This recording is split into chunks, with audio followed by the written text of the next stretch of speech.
What up, y'all? Welcome to the video. With this video, I want to talk about Caleb Plant and David Benavidez. So if you ain't know, man, they got a fight coming up on the 25th. Man, this fight is a grudge fight, and it's gonna be a big one. But what I want to talk about is like the lead up to the fight.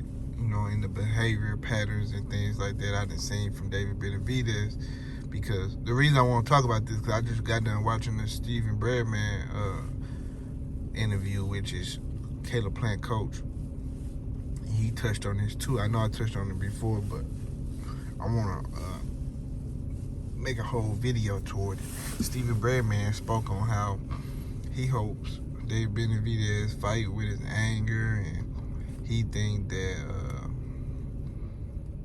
David Benavidez think that Caleb Plant is a B word, and you know, all these different things, basically alluding to how he's underestimating Caleb, right? And I think I want to agree with that because, well, I want to agree, not think. I want to agree with that because I've been peeping something. Recently, last week in this fight with Tony Harrison and Tim Tszyu, right? I seen Tony Harrison doing a few things that I didn't really pay too much attention to till after the fight was over with and he lost or whatever, he got stopped. So I thought about it like, yeah, that shit was weird when Tony Harrison was hugging on Tim Tszyu and, you know, different stuff like that. Like, he was a little too friendly with dude.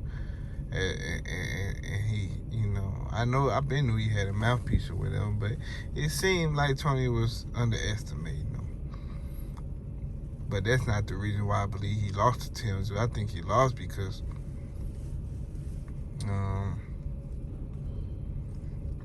game plan reasons, and he lost a few things since the last Jermell Charlo fight. So basically what I'm saying is the same version I seen him and Jermell Charlo last fight, the last one, the second one. It's not the same version I seen in that Tim Tszyu fight, right? And with that being said, right, I also seen Anthony Durrell talking a whole bunch of stuff to Caleb Plant leading up to their fight. The day of the fight, it seemed like he hated Caleb Plant. Do you hear me? It seemed like he had a strong dislike for him. You know what I'm saying? So he got in there and got knocked out. And what you would think is, right, Caleb Plant doesn't have power, or he doesn't hit that hard, or whatever, but I beg to differ. I think Caleb can definitely punch. I think he can punch. I think it's about how he catch him. Because when he fought Anthony Durrell, he didn't just come out there just swinging for the fences, making it obvious he was trying to knock him out. He had his disguise on, you know, the same way Hitman put the disguise on before he sneak in and assassinate him. Yeah, that's what Caleb Plant did. He had that disguise on. He had that costume on. So he was in there shaking him up, boxing him around, giving him different looks and angles, made him exert a lot of energy. And then when he hit him, it shocked him. It shocked his body. It caught him, and it knocked him out. You know what I'm saying? That's more toward the IQ than just brute strength, right? So with this David Benavidez fight, right? David Benavidez has admitted that he ain't really fought nobody but low-level guys. He said that in a recent interview I've seen. He ain't really fought nobody. He fought low-level dudes he know he can punch on or whatever. But now he fighting Caleb Plant, guy with a lot more skill, maybe even more skill than him, right? But I'm not sure David Benavidez doing it for promotion or other things. But I really think he definitely don't like Caleb for sure.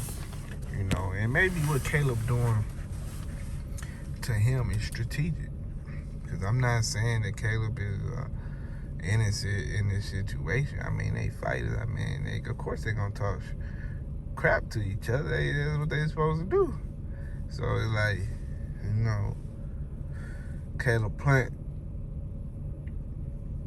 he different with his stuff. He you know, David Benavidez is one of them guys where he don't like where Caleb Plant throw rocks in there and hide his hand.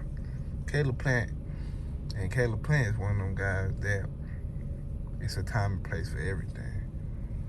So just because he talked to you behind the scenes don't mean he gonna get in front of the cameras and put on the same show.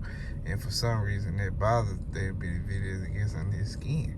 And maybe that's all a part of Caleb plan. I don't know, but if it is, nigga, that's a hell of a plan because it's working. And if it managed to work on fight night, then I believe he definitely can stop David Benavidez. And David Benavidez got the power to stop Caleb. So that what made the fight so good. But I'm picking Caleb Plant because of the IQ. And not only the IQ, his ability to stay focused for as long. He really impressed me with that Darrell fight. Because he stayed focused the whole time, bro. And Darrell was really, really trying to knock his head off. And then the thing like this is, right, dudes like to talk about height and reach as if it's a advantage all the time. That's not really the case, bro. Just because you got long arms and you're taller than another person that don't mean nothing. That just means when I punch you in your shit and when you lay down, you stretch a little further. That's all that means. That just means you know. That just means your corpse a little. They gotta get a bigger case for you or whatever. So, I mean, it don't really mean much. Not no goddamn boxing fight, because when you punch and your arm's still out there, the longer them arms is, the longer it take to get back to that chin. So it's like, if Caleb can manage to punch in between some of David Benavidez's shots, which I believe he can do, he gonna clip him, bro, because he taller than him, and he windmilling punches, and one of them punches, one of his hands don't make it back home, Caleb can capitalize out there, bro. I done seen it way too many times, bro. In boxing, I done seen it way too many times. You know what I'm saying? He taller. He throwing them punches. He, you know, on the inside, he gonna get caught. And that's why I'm picking, man. But we'll see, man. So hopefully for David Benavidez's sake, he relax. He able to relax under them big lights like that, because there's gonna be like, people don't really understand what it takes to fight in front of a lot of people. Have your ass ever fought in a cafeteria where everybody looking at your ass? Everybody that motherfucker like eating popcorn. Like, it's a show, like, bro. That ain't that easy to do.